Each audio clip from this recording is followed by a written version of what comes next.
Woohoo! Your strong offer was negotiated and you are now under contract. We did a deep dive into the 50 deadlines that are incorporated with the offer to purchase a new home.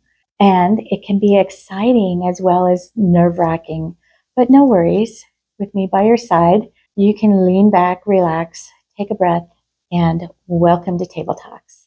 I'm Carla, realtor with Coldwell Banker Realty. Table Talks is where I answer your questions about real estate with tips or ideas surrounding the subject. So if you have a question, message me on social media at Selling Dwelling CO or LinkedIn and my website at Carla Knight Homes. I will respond directly to you about your particular situation and possibly expand on the subject with a video. So it's time to celebrate. We negotiated with the seller and have come to terms with the purchase of your new home.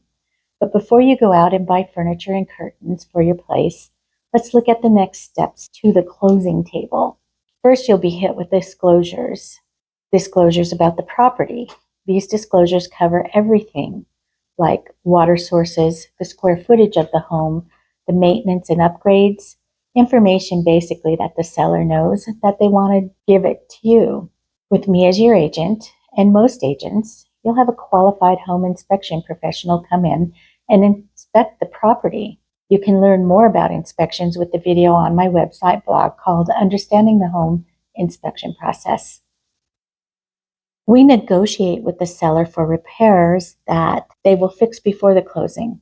Another option is a concession or a credit to you at the closing from the seller to fix the items when you become the property owner. If the work is more than you're willing to take on and the seller isn't open to doing the fixes, then this is the time where we discuss if the condition is a problem and possibly a termination is a better option.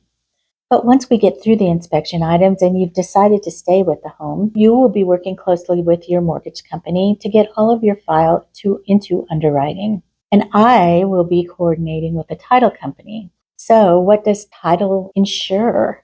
They insure the chain of ownership and so much more. So watch for a video and my first guest to discuss what title insurance it is and why it's important to have it and pay for it. One of the final decisions on your deadlines is the appraisal. An appraiser will come in when the inspections and everything else are cleared to value the property. The appraised value is the amount that you can borrow against the loan. The property you're purchasing is the collateral to the loan that you're borrowing.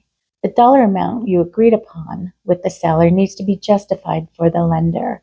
And this works in your favor to have an appraisal by not allowing the loan to be a lot more than the property is worth. So if there is a difference, we have the options to negotiate or terminate. It's up to you. We were on the home stretch to the closing once the appraisal report is received. A few additional contingencies are homeowners insurance policies or due diligence information. I can assist you with a few referrals for your homeowner's coverage to get the most coverage for the best price. And the final thing is the disclosures from your lender will be received 3 days before we close. You must agree to the terms and cost of your loan, and all the best part of it all, once we get to this point, is the final walkthrough. We'll get to walk through your house, approve of repairs, and make sure that it's in the condition of what you saw it. Right after you make all the signatures and you sign all the documents, you get your keys. So it's definitely a time to celebrate. And if you were in this position, how would you celebrate your new home? As always, if you have any questions about the real estate market, whether it's rental, purchasing, or selling, reach out. I'm happy to talk to you and see what we can do. Have a great day.